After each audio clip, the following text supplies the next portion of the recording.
Menteri Pendidikan, Kebudayaan, Riset dan Teknologi, Mendikbudristek Nadiem Makarim, memilih konsep Merdeka Belajar sebagai program kementeriannya.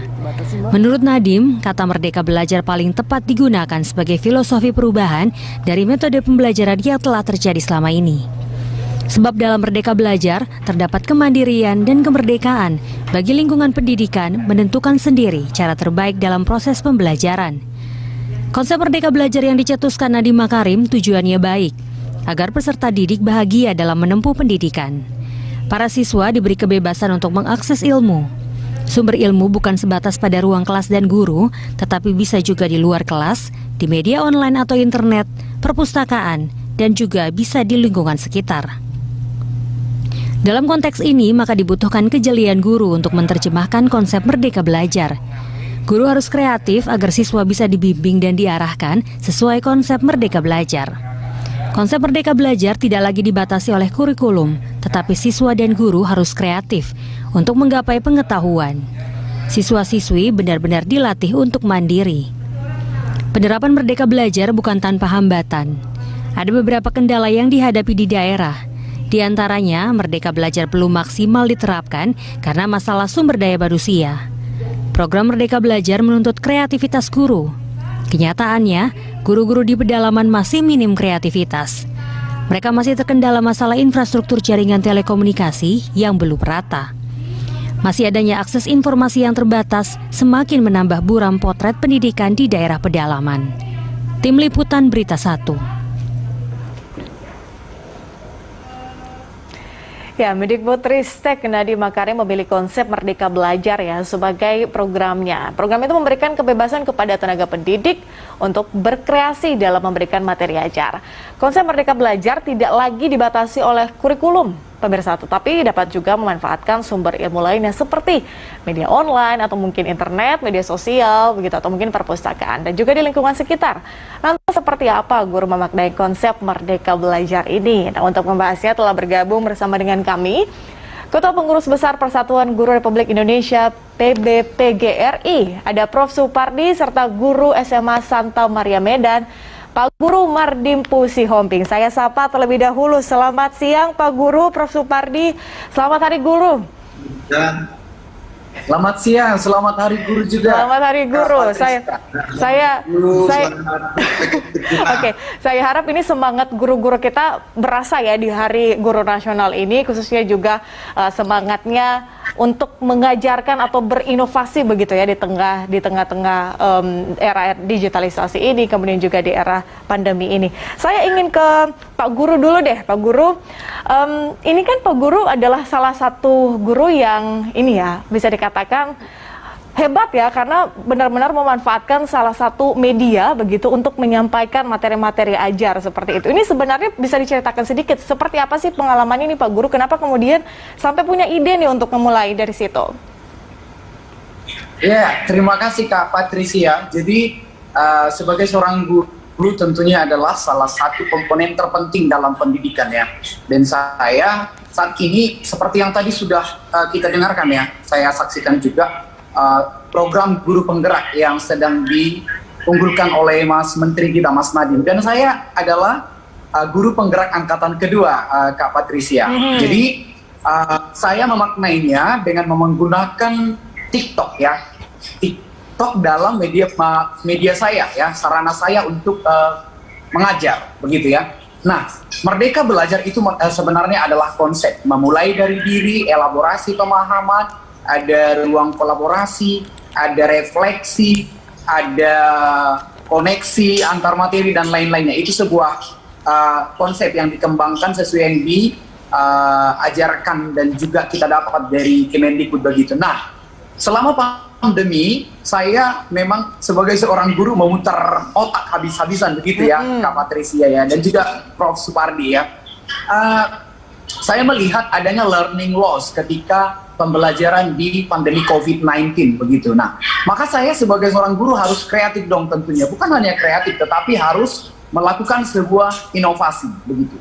Nah, saya pertama sekali mengidentifikasi peserta didik saya. Mereka seperti apa, backgroundnya bagaimana. Dan di awal saya sering marah-marah selama pandemi COVID-19, Kak Patricia. Kenapa saya marah? kita masuk pembelajaran itu 7.30, tapi masih banyak anak-anak sudah 8.15 belum masuk. Nah, saya jadinya, waduh, selain visit home, berkunjung ke rumah, tetap aja ada peserta didik yang memang tidak belajar daring begitu ya. Maka saya tadi sudah memutar otak, mengidentifikasi peserta didik yang saya ajari, maka saya perhatikan ke media sosial mereka, Kak Patricia. Saya masuk ke dunia mereka. Saya memang masih guru milenial ya, Prof Supardi. Jadi saya lebih mudah masuk ke dunia anak-anak di zaman sekarang. Nah, pada saat itu saya perhatikan, mereka menggunakan Instagram ataupun Facebook, tetapi kok mereka tidak sering muncul di Instagram atau Facebook ya? Maka sebagai seorang guru, saya cek kembali. Loh, ternyata mau laki-laki ataupun perempuan, siswa itu ternyata punya akun TikTok, begitu ya? Punya akun TikTok. Nah, setelah itu saya kan tidak punya akun TikTok nih, Kak Patricia. Saya nggak punya akun TikTok. Jadi saya juga laki-laki begitu ya. Tapi, waduh, ini gimana caranya saya bisa mempengaruhi dan masuk ke dunia peserta didik dengan cara di TikTok ini ya. Baru saya coba berefleksi ya, melakukan refleksi, kemudian saya mengevaluasi diri saya dan juga pembelajaran yang saya lakukan selama daring. Tapi alhasil saya mempelajari fitur-fitur yang ada di TikTok itu. Saya mempelajarinya, kemudian saya gunakan TikTok itu jadi sarana pembelajaran. Dan itu juga banyak fitur-fitur yang bisa kita gunakan. Misalnya fitur duet. Ada kok contoh-contohnya di TikTok saya atau di akun Instagram saya upload mereka. Nah, saya mempergunakan TikTok. Itu hanya 1 menit. Satu kompetensi dasar bisa saya jelaskan dalam 1 menit. Dan itu tidak memakan waktu yang banyak, begitu ya Kak Patricia dan juga Prof Supardi ya. Jadi saya melihat ada respons yang baik dari peserta didik. Maka ini saya kembangkan. Tetapi yang menjadi tantangan bagi saya adalah pertama sekali itu omongan banyak orang. Itu guru kok ngajari siswa pakai TikTok gitu. Tapi saya tidak peduli. Saya sudah melakukan ini lebih dari 1 tahun mulai dari pandemi COVID-19. Dan hasilnya sampai sekarang puji Tuhan ya, ada peningkatan dalam prestasi belajar siswa. Ya setidaknya kalau ranah penilaian dalam pendidikan itu di SMA, afektif, kognitif, dan juga psikomotor. Saya bisa melihat itu. Dari kognitif saya bisa melihat pengetahuan mereka juga berkembang. Dari afektif, ya di TikTok itu saya selalu menyarankan ke mereka. Ketika Bapak menyuruh penugasan atau pembelajaran melalui TikTok, maka tolong pergunakan pakaian yang sopan. Kemudian keterampilannya apa? Ada peserta didik yang sudah sangat saya kenal dari kelas 10 dan kelas 11. Tetapi setelah di kelas 12, saya melihat perubahan yang signifikan ya. Dia tidak pernah berbicara ini di kelas peserta didiknya ini. Tetapi dengan akun TikTok yang dia punya, dia bisa mengekspresikan dirinya dan menunjukkan ternyata dia punya bakat, keterampilan yang lain selain kognitif. Jadi dari sana, Prof dan juga Kak Patricia, saya bisa mengembangkan dan mengarahkan peserta didik yang saya punya. Memang ini sih sebenarnya agak aneh ya di awal, tetapi saya menikmati. Sebagai seorang guru, saya bersyukur menjadi seorang guru. Ini sebuah yang besar dan saya melihat ada perubahan. Saya melakukan hal yang kecil tetapi bisa berdampak. Begitu Kak. Kreatif sekali ya. Jadi memang ini saya pernah berbincang beberapa kali begitu ya dengan beberapa expert atau ahli yang mengatakan sebetulnya kita ini ada di era di mana harusnya ini terjadi 10 tahun mendatang begitu ya. Tapi kemudian terjadi sekarang karena dipaksa akibat adanya pandemi. Nah, saya ingin tanyakan ke Prof Supardi. Prof, ini kan Merdeka Belajar ini diusung oleh Mas Menteri begitu ya. Kalau penerapannya sendiri seperti apa Prof? Ada lihat Prof, ini kan sudah ada contohnya nih, ada Pak Guru Mardimpu yang kemudian melihat peluang itu, menangkap peluang-peluang itu, kemudian juga mengambil atau mendapatkan banyak audiens begitu Prof. Ini apakah mungkin bisa diterapkan bagi guru-guru yang lain Prof? Baik, terima kasih. Pertama barangkali saya sampaikan dulu bahwa konsep Merdeka Belajar bukan hari ini dan bukan diusung Mas Menteri. Justru ini gagasan itu sudah dicantangkan oleh founding father kita. Ki Hajar Dewantoro itulah pencetus asal gagasan Merdeka Belajar. Maka dengan Tutwuri Handayani, Ingat Sosing Tulodo dan Ing Madyo Mangunkarso. Jadi ini sebetulnya konsep lama yang dikembang gagasan Ki Hajar Dewantoro, cuma tidak dan Mas Menteri ini kemudian menggali kembali suatu mencari nomenklatur yang tepat untuk ini, ya memang menghidupkan kembali. Sehingga di zaman itu kan Ki Hajar Dewantoro menyebut bukan sekolah, tapi taman siswa. Maka ya Merdeka Belajar ini anak belajar itu ada kalau orang di taman, ada orang yang sedih di taman. Di taman kan tempat happy, jadi orang belajar di taman. Itu yang pertama yang saya sampaikan di sini.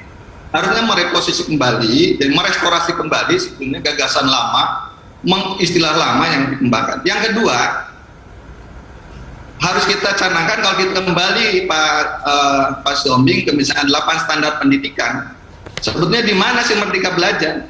Merdeka Belajar itu hanya dalam proses, dan standar proses itu harus dipahami ya. Katakanlah kata persempit standar kurikulum. Standar kurikulum ada standar kompetensi lulusan, tujuan ya gitu kan. Ini tidak boleh merdeka. Ini harus jelas. Kalau nggak jelas standar kompetensi ini, maksud saya sengaja menyampaikan ini supaya orang jangan Merdeka Belajar itu di mananya merdeka gitu kan. Kalau tidak dievaluasi, nah tidak bisa bandingkan antara satu dengan yang lain. Kalau standar kompetensi lulusannya tidak sama, jadi ini nggak bisa merdeka. Yang kedua standar isi juga sama, ini tidak merdeka, tapi ada sesuatu yang memang ini disiapkan harus dipelajari. Nah, yang merdeka standar prosesnya yang dilakukan oleh Pak Guru tadi, Pak Siomi, itu prosesnya pembelajaran disesuaikan dengan bakat, minat dan kondisi lingkungan yang dimiliki. Itu sebetulnya.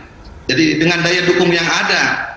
Jadi saya sebetulnya tadi maaf Mbak Petris agak kurang sependapat kalau misalnya di daerah kurang kreatif gurunya karena misalnya belum tersentuh jaringan. Bicara Merdeka Belajar tidak boleh di situ. Kalau kita pernah nonton film Laskar Pelangi, Pak Siombing pernah nonton? Ya, pernah kok. Oke. Di situ kan ada 2 kutub ya, yang satu sekolah yang dengan daya dukung modern luar biasa, satu adalah sekolah yang Muhammad Gentong itu ya, yang dengan kondisi pas-pasan. Tapi karena kreativitas gurunya, kan dia bisa menciptakan, mendidik, menanamkan karakter semangat anak. Dia kan dengan yang satu dengan drum bandnya, satu dengan kreativitas menggunakan bahasa alam, dan kemudian dilombakan menang ya di sekolah yang nonton. Nah itu contoh. Jadi intinya adalah Merdeka Belajar tadi diproses, dan dalam proses ini adalah merdeka ya disesuaikan dengan tidak hanya bakat keinginan anak, tetapi dengan daya dukung sekolah yang ada gitu, tidak standar diproses. Itu, jadi menurut saya gitu Pak. Jadi itu Petris. Ini juga berkaitan dengan kreativitas begitu ya Prof ya, karena memang ini juga yang dituntut begitu para guru, walaupun mungkin dengan keterbatasan infrastruktur, tapi kemudian mampu mengembangkan upaya-upaya begitu ya untuk memberikan satu environment yang menyenangkan begitu untuk para tenaga didik mendapatkan pelajaran-pelajaran yang ada. Baiklah Prof dan juga Pak Guru, kita masih akan lanjutkan di segmen berikutnya. Pemirsa tetaplah bersama kami, langsung segera kembali usai jeda.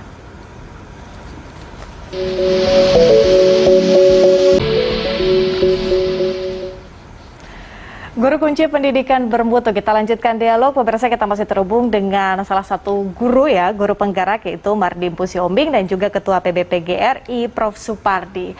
Saya ingin ke Pak Guru dulu di segmen kedua ini. Pak Guru, jadi ini kan adalah sesuatu yang bisa dikatakan baru ya Pak Guru ya. Jadi maksudnya banyak juga yang kemudian belum terbiasa menggunakan ini ya, beberapa media sosial begitu untuk melakukan pembelajaran.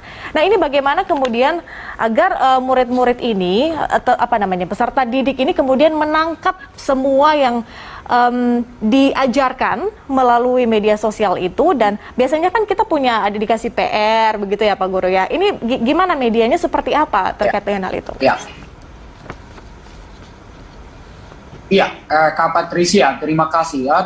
Terima kasih banyak Prof Supardi. Saya dibaharui lagi ilmunya luar biasa. Saya memang melihat Prof Supardi jadi teringat Ki Hajar Dewantara lagi gitu ya. Nah, kembali ke tadi Kak Patricia yang disampaikan Prof Supardi.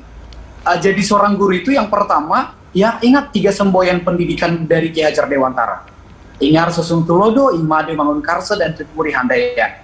Jadi seorang guru supaya peserta didik mampu menyerap dan menerima yang saya berikan dalam pembelajaran. Yang pertama tentunya saya jadi teladan dulu bagi mereka. Saya mencontohkan di depan, ya, saya mencontohkan kepada mereka. Nah, itu tadi Kak Patricia, saya masuk ke dunia mereka. Kalau Bapak Ki Hajar Dewantara kan selalu bilang, ketika kita mengajar siswa, maka kita harus perhatikan kodrat anak, kodrat alam, dan juga kodrat zaman, gitu ya.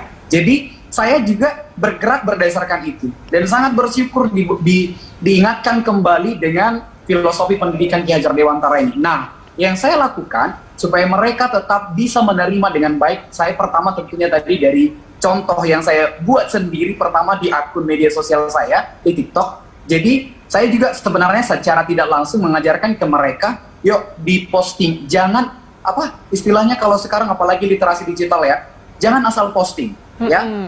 Sebelum sharing, saring dulu begitu ya. Jadi saya itu mencontohkan kepada mereka di media sosial saya posting apa sih yang bermanfaat sebagai seorang guru. Saya tentunya pertama mencontohkan dulu dari misalnya kompetensi dasarnya di geografi, konsep dasar geografi. Yang saya kembangkan ada namanya Prof. Saya buat sendiri konsep DIMPU, nama saya sendiri. Dicari, mendiskusikan, putuskan, laporkan, dan evaluasi.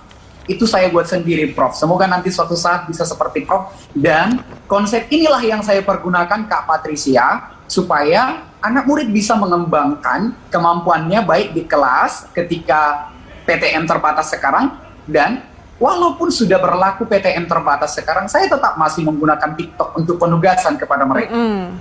Dan saya membelajarkan mereka dengan teknik pembelajaran berdiferensiasi. Jadi ketika mereka mengumpulkan tugas, mereka itu ada opsi saya buat.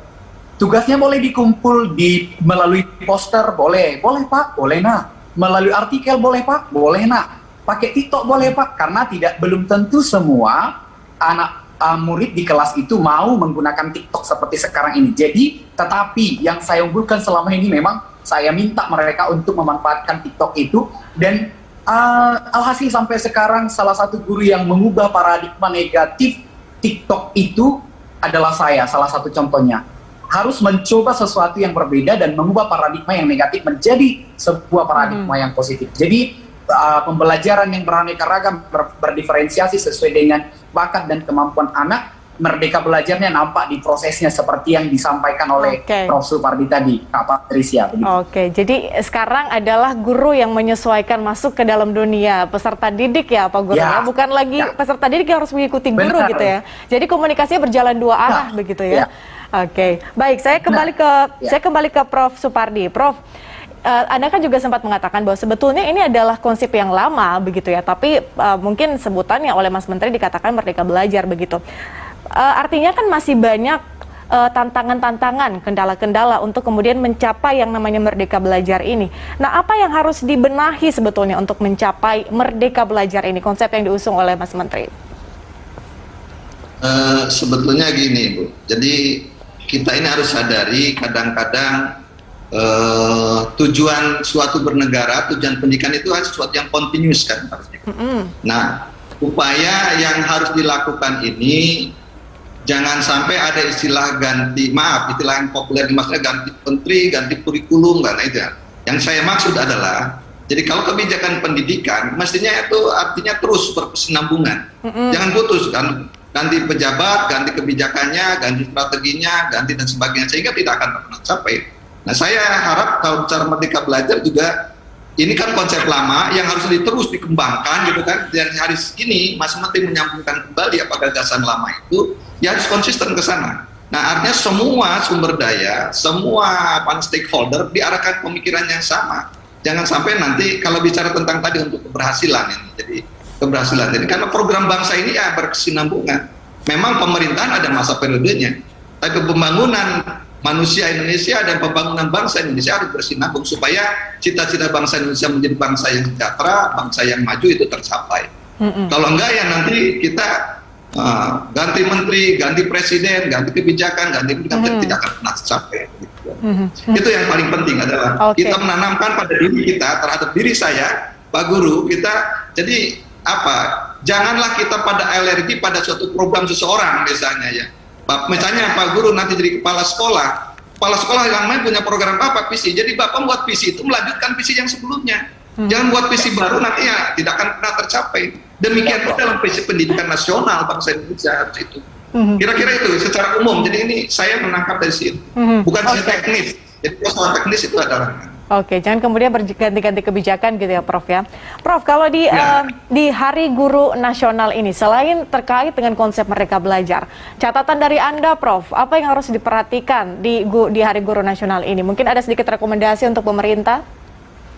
Ya, catatan saya barangkali ini juga yang saya sampaikan waktu bersama Mas Menteri di mengomentari 100 tahun masa bakti beliau. Kita ini punya undang-undang guru dan dosen tahun 2005 disahkan dan masa toleransinya 2015, artinya masa transisi 10 tahun. Nah, saat ini juga kita masih mendengar ada istilah guru honorer. Kalau pendidikan ini ingin maju, saya harapkan barangkali Mas Menteri itu menyelesaikan istilah ada guru honorer. Kenapa? Karena ada istilah guru honorer menunjukkan bahwa kita masih darurat guru. Kita masih kekurangan guru. Kalau kita tidak ada kekurangan guru, maka tidak ada guru honorer. Itu yang paling penting. Jadi saya berharap apapun bagaimana cara penyelesaiannya, guru honorer itu segera dituntaskan. Jangan jadi seakan-akan jadi komoditas politik. Kenapa saya katakan komoditas politik? Karena guru itu ada sampai daerah. Sehingga kalau mau pilkada, bicara tentang guru, itu perjuangan guru jadi sangat seksi gitu kan.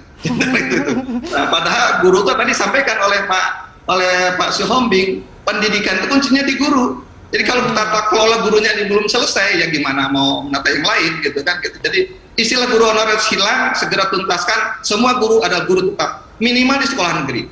Di sekolah swasta itu nggak ada guru honorer. Mereka ada guru tetap yayasan, gitu. Tidak ada. Selama masih ada istilah guru honorer, berarti kita masih kurang guru dan proses pendidikan akan terkendala. Yang kedua, tentang pembinaan guru juga, sehingga dengan demikian, yang kedua mengacu pada undang-undang guru dan dosen. Di sana ada amanat bahwa semua guru tersertifikasi, guru sebagai jabatan profesi, dan setelah undang-undang guru dan dosen ini masa transisinya selesai 10 tahun, maka calon guru harus sudah tersertifikasi. Mereka adalah orang-orang yang lulus punya sertifikat profesi. Jadi harusnya saat ini tidak ada lagi istilah PPG guru dalam jabatan. Kalau sampai kini masih ada istilah PPG guru dalam jabatan, maka ini juga sama. Karena harusnya amanat undang-undang guru dan dosen tahun nomor 14 tahun 2005, masa transisi penyelesaian sertifikasi guru dalam jabatan adalah 10 tahun. Nah itu dua catatan itu sajalah. Yang lainnya saya kira banyak, tapi yang paling penting tadi hilangkan istilah guru honorer, artinya cukupilah kebutuhan guru. Yang kedua, kalau guru akan dijadikan sebagai tenaga profesional, kita bisa menganggap merekrut calon-calon guru adalah betul-betul orang yang profesional. Tuntaskan dulu guru dalam jabatan proses sertifikasinya, sehingga tidak lagi ini terus dicicil sehingga ini jadi komoditas politik juga. Jadi, nah, dan ini proses pendidikan ya akan susah. Hanya ibaratnya suatu barang yang bagus tercampur lagi dengan barang yang kurang bagus. Dan ini tidak akan ada selesai. Oke, berarti ini sertifikasi guru dalam jabatan segera tuntaskan dalam secepat-cepatnya. Makasih. Oke, terima kasih Prof. Ini tidak jauh-jauh ya dari kesejahteraan guru ya. Saya beberapa tahun ini dialog soal di Hari Guru Nasional dan problemnya nampaknya masih sama ya Prof ya, terkait dengan kesejahteraan guru, tadi terkait dengan guru honorer, kemudian sertifikasi juga. Saya terus sedikit. Saya berbicara ini untuk profesionalan. Karena bicaranya kan ke depan kita akan mengangkat guru yang bagus. Guru yang bagusnya syaratnya udah tersertifikasi. Nah, kalau sekarang kita masih ngangkat guru yang belum tersertifikasi, artinya guru yang diangkat adalah masih calon yang ragu-ragu begitu loh, Bu. Bukan kesejahteraan semata, bukan. Adalah justru kalau ingin membenahi pendidikan. Termasuk sertifikasi guru itu, Bu. Jadi bukan proses kesejahteraan semata, tapi itu keprofesionalan guru dan juga proses pendidikan berjalan sesuai dengan rencana dan keinginan cita-cita bangsa kita. Baik Prof, terima kasih banyak. Tadi sudah dijabarkan beberapa rekomendasi untuk pemerintah, problemnya, kendalanya itu masih harus dicarikan solusinya begitu. Kemudian juga Pak Guru Mardimpu yang juga sudah menceritakan bagaimana proses dari awal kemudian memulai ya, bagaimana sesuatu yang bisa dikatakan mungkin tidak pernah dilakukan, kemudian dilakukan dan mendapatkan perhatian yang cukup banyak begitu ya dari para peserta didik. Terima kasih banyak sudah bergabung bersama kami di Lunch Talk. Semoga tadi beberapa poin yang disampaikan oleh Prof. Supardi terkait dengan kesejahteraan guru, kemudian juga profesionalitasan, itu juga tetap dicarikan solusinya. Terima kasih, salam sehat selalu dan selamat Hari Guru Nasional, Prof. dan juga Pak Guru. Selamat HUT PGRI 76 dan Hari Guru Nasional 2021. Baik. Salam sehat. Salam Terima kasih. sehat. Assalamualaikum warahmatullahi wabarakatuh. Terima kasih, Waalaikumsalam Kak warahmatullahi Patricia. wabarakatuh. Terima kasih Pak Guru. Baik pemirsa, Lensok masih akan kembali usai jeda, tetaplah bersama kami.